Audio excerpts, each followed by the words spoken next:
Hello everyone, my name is Anand Sutar and welcome back to our Leet Code problem solving series. Today we are solving combinational sum Leet Code problem number 39. This is classic backtracking problem where you can use the same number multiple times. It's must know for interviews. Let me show you how to solve it. Here is the problem. We are given an array of a distinct integers and the target number. We need to find the all unique combinations where the chosen numbers sum to the target. There are two important rules. First, you can use the same number multiple times. Second, all numbers in an array are distinct. Let me show you an example. Here is the given an example 1 with an array candidates 2, 3, 6, 7 and target is 7 and its output is 2, 2, 2 and 7.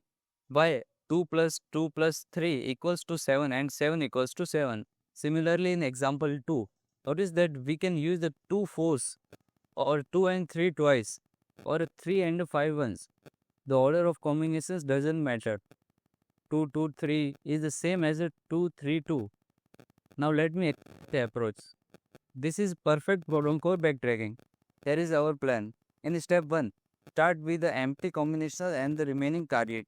And step 2, try each candidate one by one. Step 3, subtract the candidate from the current target and add it to current combinations. And in step 4, if the target becomes 0, we found the valid combinations and save it. And in step 5, if the target becomes negative, this path is invalid, go back. And in step 6, if target is still positive, continue adding more numbers. Step 7, after exploring, remove the last number and try the next candidate. Any point, we can reuse the same number, so we do not move the next index. We stay at the current index. This is different from other combination problems where you move to next index. Let me write the code. We start inside our public function combination sum. The first thing we do is to declare the two containers.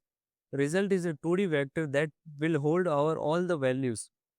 Current is simple 1D vector that acts as a working list, tracking the numbers we are currently testing out.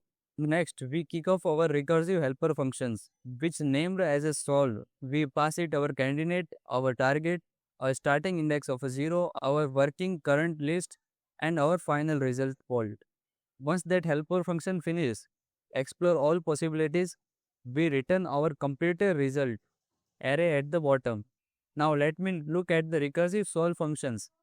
This is where the real explanations happen. Every time this helper functions run, it needs to check its boundary using a base cases to see if we should stop. This is our ultimate win conditions. Every time we pick our numbers, we subtract it from the target. If our target lands exactly on 0, it means the number currently sitting inside our current list and up perfectly to the original goal. We take the snapshot of the current, save it into our result using pushback and return.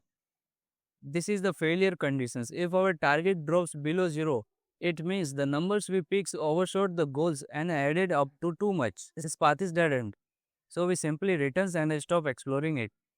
If we have not hit the base case, it's time to choose our next number. We run a for loop starting from our start index all the way to the end of the candidates array.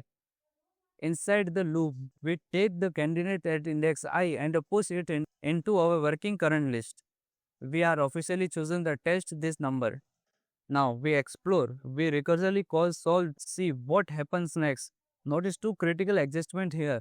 We subtract the chosen number from our target minus candidate at I, and we pass I as a next starting index. Passing I instead of I plus 1 is the magic trick. It allows our code to reuse the exact same numbers over and over again. Finally, what happens when the recursive calls returns? Whether it found a winning combinations or hit overshot dead end. Whether it found a winning combinations or hit a overshot dead end. We are done exploring that specific choices. We call current.popback to remove that number from our working list. This is the backtracking step. Let's clean up our settle so the loop can move to the next index and try the completely different approach. And that is the entire combinational sum algorithm. By modifying our loops starting in and leveraging the power of the popbacks, we can cleanly symmetrically traverse every potential combinations without generating accidental duplicates. Its time complexity is O n raised to Tm. where n is the number of candidate, t is target, m is the minimum candidate value. In the first phase, we try the many combinations. Its space complexity is OT divided by m. This is the recursive depth. In the first phase, we keep the adding the smallest number until we reach target. For interviews, explaining this complexity is good enough.